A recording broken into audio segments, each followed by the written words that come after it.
এক ভাই লিখেছেন গ্যান্ডারিয়া থেকে যে মোহতারাম আয়াতুল্লাহ আলী খামেনি রহিমাহুল্লাহ তিনি তো মারা গিয়েছেন প্রায় 130 দিন আগে।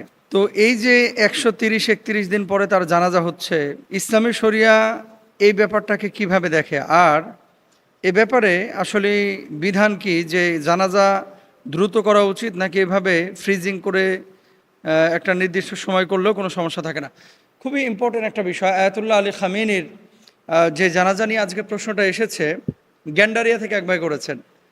দেখেন, রাষ্ট্রীয় নায়ক হোক, বড় লিডার হোক, অথবা সাধারণ কোনো মানুষ হোক, আল্লাহর হাবিব সাল্লাল্লাহু আলাইহি ওয়াসাল্লাম হাদিস হচ্ছে মানুষ যখন মারা যায় তাকে দ্রুত দাফন কাফনের ব্যবস্থা করার কথা। এখন আয়াতুল্লাহ আলী খামেনিকে কেন 131 দিন পরে জানাজা দেওয়া হচ্ছে? বাংলাদেশ থেকে দেখলাম এনসিপির নেতারা গিয়েছেন, জামাত ইসলামের বড় বড় লিডাররা গিয়েছেন, স্পিকার গিয়েছেন, সারা পৃথিবী থেকেই কিন্তু এভাবে মানুষ এসেছেন। মূল কারণটা কি, যে কেন এত সময় কালক্ষেপণ করা হলো? মূলত 3টা কারণ পাওয়া যায়। মানে আমি তাদের আর্টিকেলগুলো পড়লাম, ওই দেশের পত্রপত্রিকা, যে কি কারণ। আপনারা দেখেছেন যে যুদ্ধের প্রথম সময়ে কিন্তু আয়াতুল্লাহ আলী খামেনি তিনি শহীদ হয়েছেন ওই যে আমেরিকা এবং ইসরায়েলের আঘাতে। এখন উনি শাহাদাত বরণ করার পরে তারা কিন্তু যুদ্ধাবস্থায় প্রবেশ করেছিল। তো যেহেতু একজন রাষ্ট্রনায়ক, প্রসিদ্ধ রাষ্ট্রনায়ক তাদের, এখন সে সময় যদি জানাজা এবং দাফন কাফন করতেন, জানাজা দেরি করা হয়েছে যেহেতু তারা যুদ্ধাবস্থায় ঢুকে গিয়েছিল। আবার দেখেন, সে সময় যদি লক্ষ লক্ষ মানুষ কিন্তু এখানে একত্রিত হবে ইরানে, যেখানে তার জানাজা হবে। এখন এখানে 10 লক্ষ মানুষ একত্রিত হলো, উপর থেকে বোম্বিং করা হলো, লক্ষ লক্ষ মানুষের কিন্তু প্রাণের বিনাশ ঘটতো, হানি ঘটতো। এই জন্যও কিন্তু এটা তারা দেরি করেছে। এখন 131 দিন, দেখেন রাসূল আকরাম সাল্লাল্লাহু আলাইহি ওয়াসাল্লাম কিন্তু যত দ্রুত সম্ভব জানাজা এবং দাফন কাফনের কথা বলেছেন। এখন কেউ যদি এই দেরিটা করে থাকে, তাহলে এর জন্য তার গুনাহ হয়েছে কিনা? যদি আওয়াম বা সাধারণ মানুষ হয় তার এক বিধান, রাষ্ট্রনায়কের বিধান আর এক রকম। ব্যাপারটা এরকম না। যেহেতু এখানে একটা হাজত, যুদ্ধাবস্থায় তারা প্রবেশ করেছিল এবং বড় সড়ো ক্ষতির সম্মুখীন হয়েছিল, এই জন্য তারা আপনার এটা দেরি করেছে। তারপর হচ্ছে শাহাদাতের পর রাষ্ট্রীয় নেতৃত্বের ধারাবাহিকতা এবং প্রশাসনিক স্থিতিশীলতা নিশ্চিত করার জন্য সরকার একটা অগ্রাধিকার চিন্তা চেতনা তারা লালন করেছিল, যে উনার পরে যারা দায়িত্ব নিচ্ছেন সেই দায়িত্ব বন্টন এবং সাথে সাথে এই দায়িত্বের যথাযথ প্রয়োগ, বাস্তবায়ন, এটা যুদ্ধ অবস্থায় কিন্তু সম্ভব হয় না, এই জন্য তারা করেছেন। তাহলে 1 নম্বর হচ্ছে যুদ্ধ অবস্থার মধ্যে প্রবেশ করে ক্ষেপণাস্ত্র, বিমান হামলা, এটা আকাশ থেকে তারা কিন্তু করতে পারতো, হাজার হাজার লক্ষ লক্ষ মানুষের ক্ষতি হতো। 2 নম্বর, দেশ বিদেশ থেকে মানুষ বিপুল সংখ্যক তারা ইরানে গিয়েছে বা যাবে, তাদেরকে সুযোগ করে দেওয়া। 3 নম্বর হচ্ছে রাষ্ট্রীয় নেতৃত্বের ধারাবাহিকতা এবং প্রশাসনিক স্থিতিশীলতা।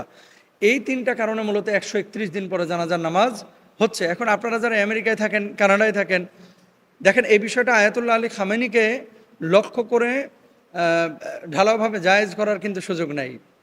যত দ্রুত সম্ভব এটা দাফন কাফন করে দেওয়া, এটাই হচ্ছে নবীজি সাল্লাল্লাহু আলাইহি ওয়াসাল্লামের আদেশ এবং সুন্নাহ।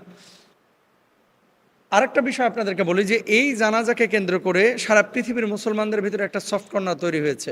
সবাই কিন্তু ঐক্যের কথা বলছি, সবাই ভালোবাসা মায়া দেখাচ্ছি, তারা আবার বাংলাদেশে এসে বা নিজ দেশে গিয়ে কিন্তু ইনফিরাতি ছোট ছোট বিষয় নিয়ে বিভাজন তৈরি করছে। এই জন্য আসলে মুসলমানদের ওয়ান উম্মাহ কনসেপ্ট অ্যাকসেপ্ট করা উচিত। 2 নম্বর, সারা পৃথিবীর মুসলমানরা একটা দেহের মতো, এটাই ভাবা উচিত। আল্লাহ আমাদেরকে বুঝদান করুক। আয়াতুল্লাহ আলী খামেনি রহিমাহুল্লাহকে তারা ভুল ত্রুটি ক্ষমা করে আল্লাহ মাফ করে দেন, আমিন।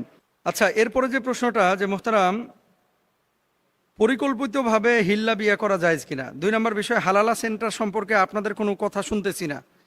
3 নম্বর আরেকটা বিষয় লিখেছেন যে এই হালালা সেন্টারে যারা মুহাল্লিল অথবা মুহাল্লাল হইতে চাচ্ছে, এদের ব্যাপারে আসলে ইসলাম কি বলে? নাউযুবিল্লাহ, আসলে ইসলামটাকে শেষ করার জন্য কতভাবে যে চক্রান্ত, ষড়যন্ত্র এবং বদমাইশি হয়, এটা আসলে বাংলাদেশ আর আফ্রিকার কিছু দেশেই সম্ভব। মধ্যপ্রাচ্যে বা ইউরোপে আসলে ইসলামের বিরোধী যারা, তারা কিন্তু ইসলামের এত ক্ষতি করে না। তারা জানে যে আমি কাফের, বেঈমান, আমি ইসলামের বিপক্ষে কথা বলবই। কিন্তু মুসলমান হয়ে শরিয়ায় যে বিষয়টাকে নিষিদ্ধ, সেই বিষয়টাকে, ভাই আপনি একটা হারাম কাজ করতেছেন, নিজে ব্যক্তিগতভাবে করেন, সেটা নিয়ে আমার কোনো সে নাই, এটা আপনার একান্ত নিজস্ব ব্যাপার। আমরা সতর্ক করব, আপনি মানলে মানেন, না হলে না মানেন, এটা একটা একান্ত নিয়ে আপনি আরও 10 জন মানুষকে এখানে অ্যাট্রাক্ট করে, আরও 10 জন মানুষকে সম্পৃক্ত করে আপনি তাদেরকেও জাহান্নামে নেবেন, এটা কিন্তু আমরা মানব না, এটা আমরা মানতে পারি না। এখন হালালা সেন্টার বা এই যে হিল্লা বিয়া, এটা কি ইসলামী শরিয়ায় এভাবে কি যায়? যেভাবে কৌশল অবলম্বন করে মানুষ যে 3 তালাকের পরে, প্রথমত আপনাকে বুঝতে হবে যে এটা কি, মানে তালাক 1 তালাকের পরে যদি আপনার এই তুহুরের মধ্যে যদি ফিরিয়ে নিয়ে আসেন, তাহলে তো মেলামেশা করলে ওই তালাক ভেঙে যায়। 2য় তালাকের পরে আপনি নিয়ে আসতে পারেন।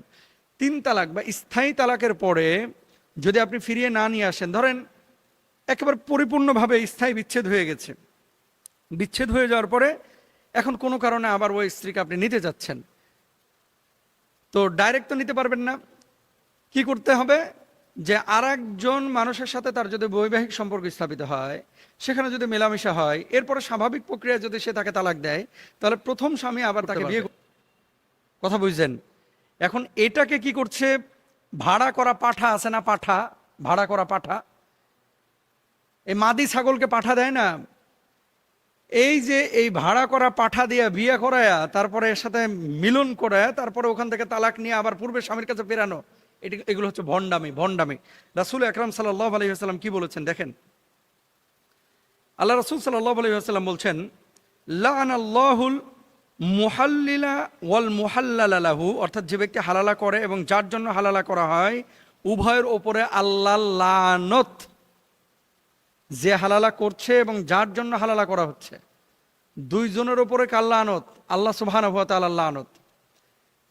2 নম্বর হাদিস দেখেন, আল্লাহ উখবিরুকুম বিত্তাইসিল মুস্তাআর, ক্বালু বালা ইয়া রাসূলুল্লাহ, ক্বালা হুয়াল মুহাল্লিলু, লাআনাল্লাহুল মুহাল্লিলা ওয়াল মুহাল্লালা লাহু।